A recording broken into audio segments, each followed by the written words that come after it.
Dia.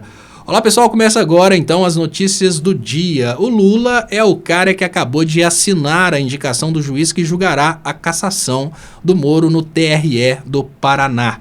O Moro, que ficou um ano no Senado fazendo hora porque já era para ter sido cassado, agora vai ser realmente cassado porque só faltava isso, a indicação de um juiz que faltava no TRE do Paraná, indicação essa feita pelo presidente Lula, tudo isso para mostrar que o mundo não gira, ele capota, ainda que você viva numa terra plana. Agora, os próximos passos são, obviamente, a cassação do Moro, e logo após a cassação do Moro, ele vai ter que responder por alguns processos, porque o Tony Garcia e o Tacla Duran já fizeram denúncias pesadíssimas contra o Sérgio Moro. E depois dessa ONG Transparência Internacional tentar dar um tapa no STF, a coisa ficou ainda mais complicada. Porque, pelo que parece, o grupo Deltan Dallagnol, procuradores e Moro queriam passar para fora do Brasil, para essa ONG Transparência Internacional, 2,4 bilhões de reais de dinheiro nosso. Nessa sequência aí de coisas da Lava Jato, temos mais processos ainda. Processos nas mãos de Mendonça pode gerar mais impacto que as decisões de Toffoli. É muito importante dizer que, apesar do Mendonça ter sido indicado pelo Bolsonaro, o Mendonça não tem nenhuma relação anterior com a Lava Jato para poupar, por exemplo, Sérgio Moro e Dallagnol. Muito pelo contrário, nesse momento parece que quem é do Poder Judiciário está com muito nojinho da cara do Moro. E uma vez cassado, o Moro vai responder por vários processos. Os processos de leniência são os processos que foram utilizados ali para inviabilizar as construtoras brasileiras. E eles estão sendo revistos nesse momento exatamente porque o projeto do Lula é restabelecer a atividade da construção civil no Brasil e não fazer como o Tarcísio, que está querendo trazer gente de fora para construir o Rodoanel lá em São Paulo. O Tony Garcia falou revoltado que a Globo ataca a democracia quando abraça Dallagnol. De acordo com o empresário, a emissora presta um desserviço enorme ao regime democrático quando abraça os corruptos Deltan Dallagnol e Sérgio Moro. A grande realidade é que a Globo está passando por uma dificuldade muito grande de assumir que errou no passado. A Globo trabalhou muito do lado dessa ONG Transparência Internacional, do lado do Moro e do lado do Dallagnol, e assim como todo teimoso vai ficar até o último momento tentando insistir na sua teimosia, a Globo vai tentar insistir que Moro e Dallagnol estavam certos. Agora tem um detalhe que a Globo deveria levar em conta.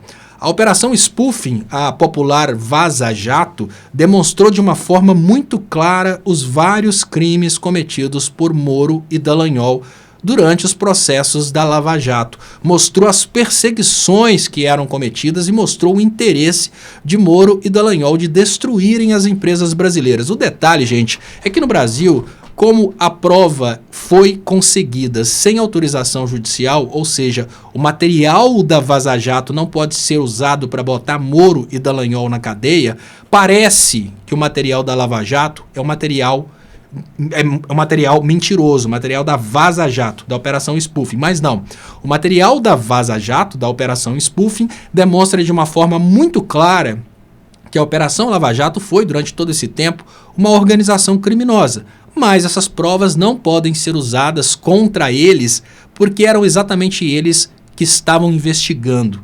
E foi preciso um hacker adquirir essas provas para julgar de vez para o chão essa popularidade do Moro, que, diga-se de passagem, está muito baixa. Agora ele já pode ser cassado tranquilamente, porque segundo a pesquisa Atlas Intel, o Moro é o político mais rejeitado do Brasil. Sobre transparência internacional, o Marcelo Show alerta que ela faz parte de uma gangue que tem Deltan Dallagnol como integrante. O Deltan Dallagnol, ele tentou desde 2015 transferir 2,4 bilhões de reais para a ONG Transparência Internacional. Essa ONG trabalhou na derrubada da Dilma e essa ONG trabalhou também pela prisão do presidente Lula. Ou seja, trata-se de uma ONG liberal que tem uma intenção muito clara de evitar o crescimento da indústria brasileira. Ela voltou a atacar o Brasil exatamente no momento em que o Lula anunciou a nossa neoindustrialização e falou sobre a construção de navios em território nacional. Essa ONG, a Transparência Internacional, tem 60% dos seus custos vindos do governo dos Estados Unidos, o que deixa bem claro que se trata de uma ONG financiada pelos Estados Unidos para desequilibrar as coisas aqui no Brasil. Falando um pouquinho agora sobre a chantagem do Congresso Nacional sobre o presidente Lula, nós temos aí uma postura meio estranha de estranhamento entre legislativo e executivo, e algumas pessoas acreditam que a ideia é agradar bolsonaristas de olho na sucessão da Câmara. Isso é uma avaliação do Planalto. Eu diria que nesse momento é impróprio falar bolsonaristas, porque nós não temos mais um regime bolsonarista. Depois dos vazamentos da ABIN, o Bolsonaro passou a ser pessoa não grata ou persona não grata entre os políticos, já que ele espionou até os próprios aliados.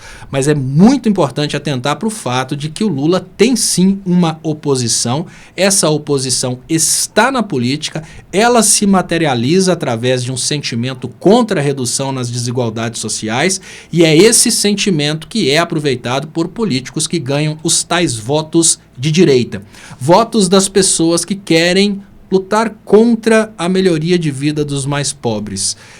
Infelizmente é uma cultura no mundo ocidental, ela precisa ser levada a sério, e é esse camarada do mal, esse camarada bravinho, que é o cara que se identifica muito com o bolsonarismo e vai continuar votando em quem quer que seja para votar contra a esquerda.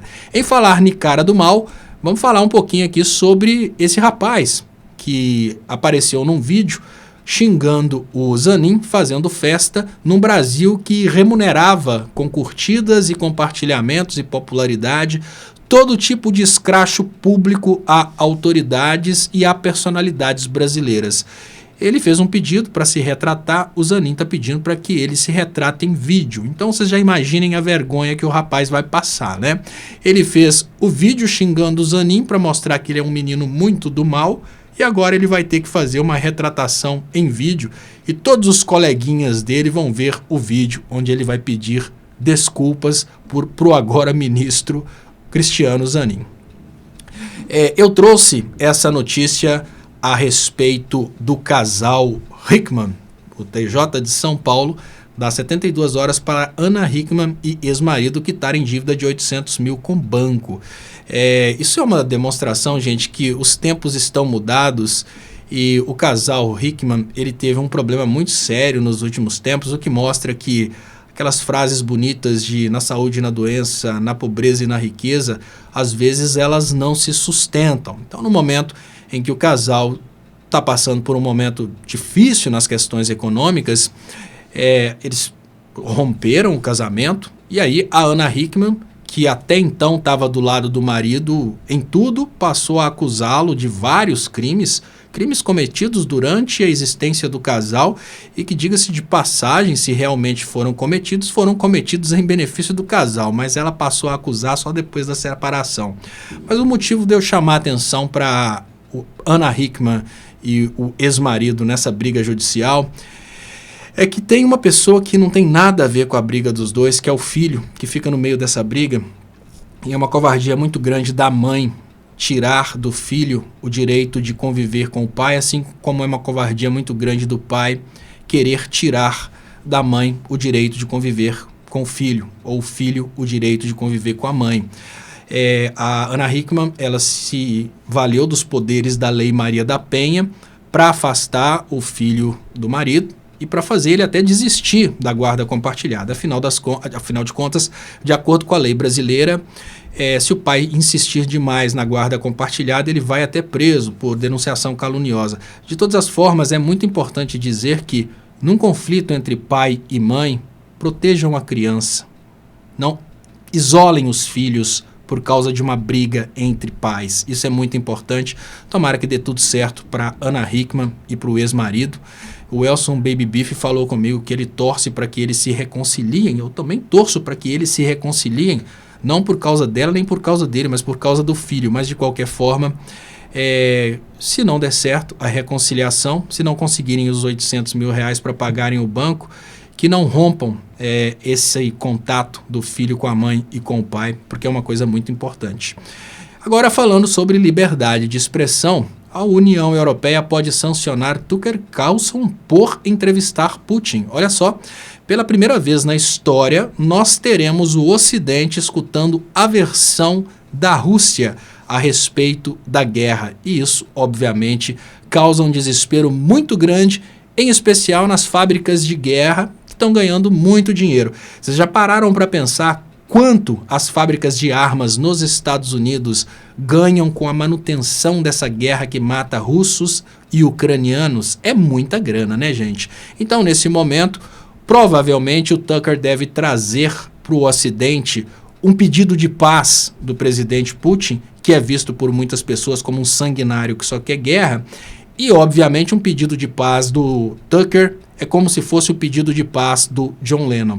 Então, o Tucker, que a princípio parece que vai ser sancionado, pelo menos na minha opinião, corre risco de vida, porque se tem uma coisa que dá morte nesse mundo, é pedir paz. Eu queria agradecer a todos vocês por terem acompanhado Notícias do Dia. Muito obrigado e fiquem aí no canal, se inscrevam para receberem notificações.